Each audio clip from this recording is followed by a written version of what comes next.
Classmate, कैसे हैं आप सब। तो आज हमारा डे 6 ऑफ हमारे DSC 30 डेज DSC चैलेंज।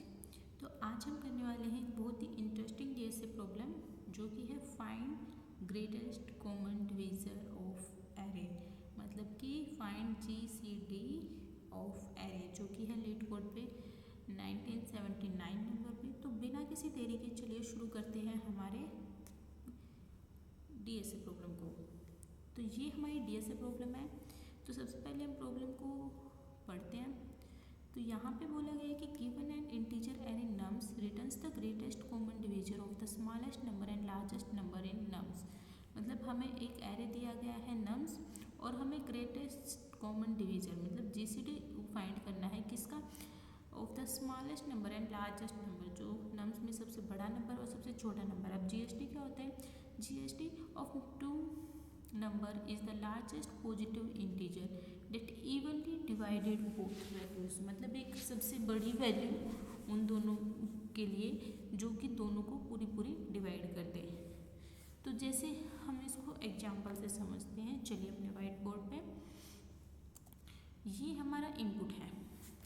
अब इसमें जो सबसे छोटी नंबर है, अगर हम बात करें तो सबसे छोटा है, मिनिमम हो गया हमारा 2 और जो मैक्स में दिख रहा है वो है 10।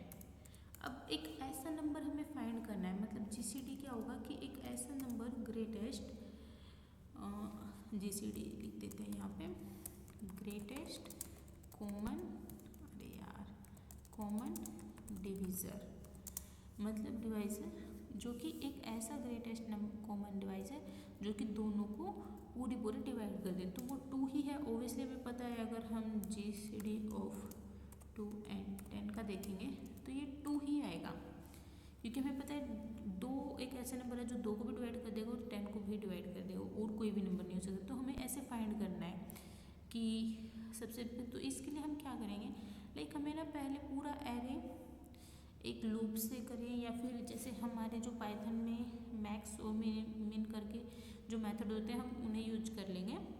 तो उसमें हम सबसे छोटा नंबर और सबसे बड़ा नंबर फाइंड कर लेंगे।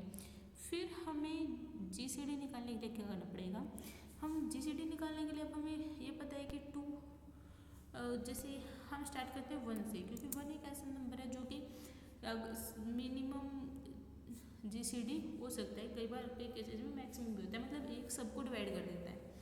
तो 1 से स्टार्ट करेंगे और कहाँ तक जाएंगे, जो इन दोनों का जो जैसे मिनिमम होगा, मिनिमम छोटा होगा तो मिनिमम +1 तक जाएंगे। +1 तक क्यों जाएंगे, क्योंकि जो इसकी रेंज होती है वो जो हम रेंज देते हैं उससे एक कम चलती है, मतलब मिनिमम तक चलेगी ये।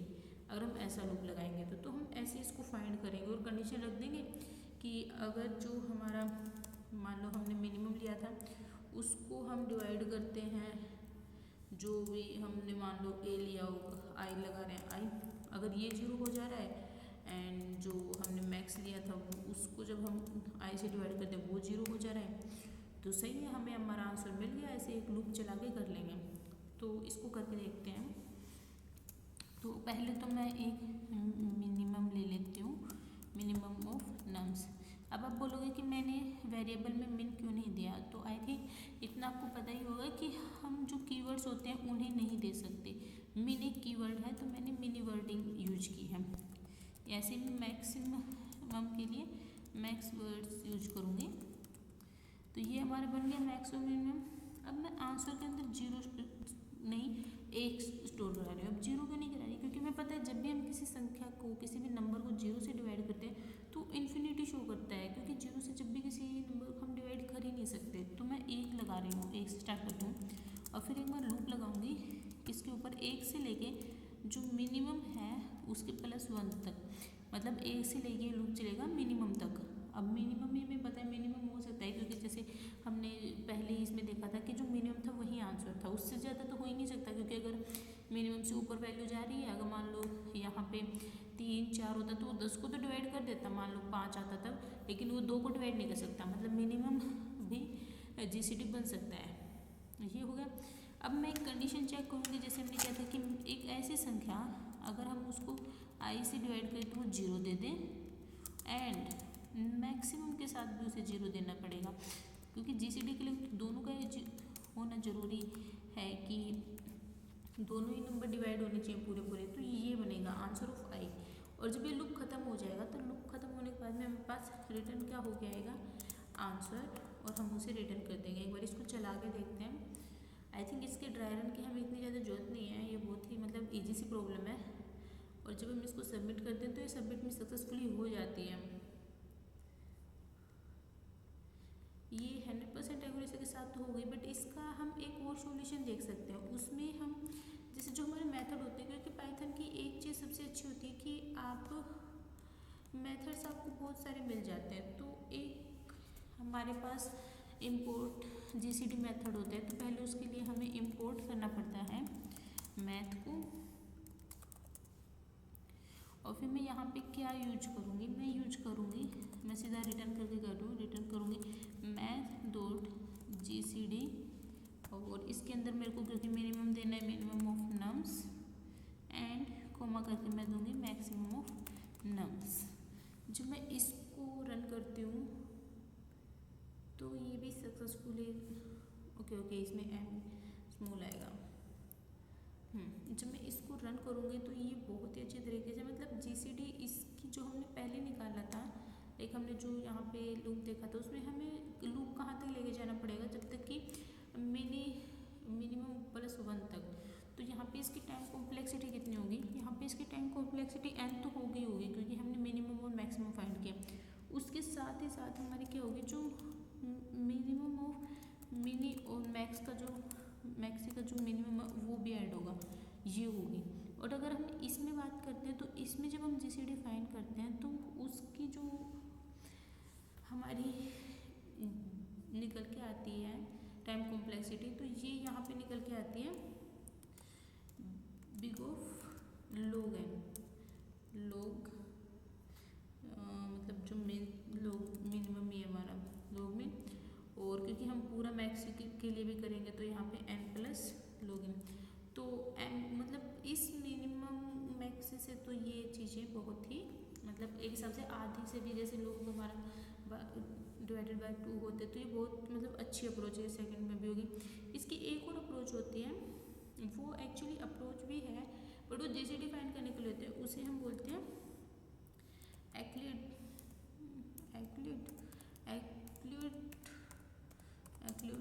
एल्गोरिथम। मतलब इसमें हम ज़्यादा कुछ करते हैं, मतलब वो नहीं होता है कि ज़्यादा अप्रोच बड़ी नहीं होती है, छोटी सी होती है, बट मतलब ऐसे समझाने को मैं समझा सकती हूँ, बट मैं चाहती हूँ कि आप लोग इसको खुद से ढूंढें, आप खुद से इसको समझें, क्योंकि इसमें एक चीज़ जब हम इसमें जीसीडी निकालते हैं ना, तो हम पता है क्या करते हैं, अगर मान लो मेरे पास मुझे जीसीडी फाइंड करना है ए और बी का, मैं थोड़ा ओवरव्यू दे देती हूँ आप लोगों को, आई थिंक वो हेल्प करेगा। छोड़ो, अरे रे ये क्या हो गया, अरे ये तो चल ही नहीं रहा है, चलो छोड़ो। तो इसमें क्या होता है हमारा, अगर मेरे को जीसीडी फाइंड करना है ए और बी का, तो मैं कैसे करूँगी, इसमें मैं क्या करती हूँ कि जो ए है बी और उसको चेंज कर देती हूँ, मैं ए को तो बी बना देती हूँ, और जो बी है ना उसको मैं ए डिवाइडेड बाय बी ऐसे बना देती हूँ। मतलब इसको जब हम जैसे, और जब तक कि जो हमारा बी है, B is not equal to 0 हो जाएगा, तब तक ये चलता रहेगा। और ये जब हम इसका ड्राई रन करते हैं ना, तो सीरियसली ये प्रॉब्लम हमें बहुत ही आसान बन जाती है। आप इसका एक बार इसको देखना, ढूंढोगे आप इसको गूगल पे या चैट जीपीटी पे, आप इसको देखना और इसको समझने की कोशिश करना, बहुत ही ईजी एल्गोरिथम है। बाकी जो सॉल्यूशन दो हमने डिस्कस किए हैं वो ऑप्टिमल सॉल्यूशन में आते हैं, 100% एक्यूरेसी के साथ सबमिट भी हुआ, आप सबने देखा है। बट ये एल्गोरिथम भी बहुत मतलब हेल्प करेगी आपको, लॉजिक को बिल्ड करने में हेल्प करेगी।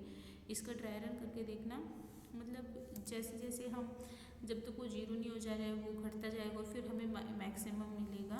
आप इसको चाहो तो जो हमने एग्जाम्पल डिस्कस किया था उसके ऊपर भी ट्राई कर सकते हो। तो ये आपके लिए होमवर्क रहेगा, मैं इसे अभी नहीं कराऊंगी, कभी फ्यूचर में जब हम कोई और सीरीज स्टार्ट कर रहे होंगे तब कराऊंगी।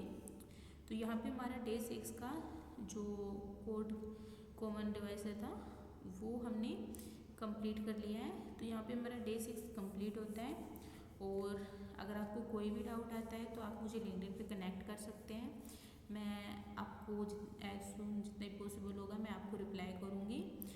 और हम कल मिलते हैं आपसे एक नई वीडियो के साथ। और तब तक के लिए मैं आपको ये बोलूँगी क्लासमेट्स कि आप अपनी पढ़ाई पे अच्छे से, अगर आप चाहते हो कि अपना एक्सप्लेनेशन आपको अच्छी लगी है तो आप वीडियो को लाइक कर सकते हो, चैनल को सब्सक्राइब कर सकते हो। और तब मिलते हैं फिर आपसे अगले वीडियो में। तब तक के लिए enjoy coding and entertain yourself.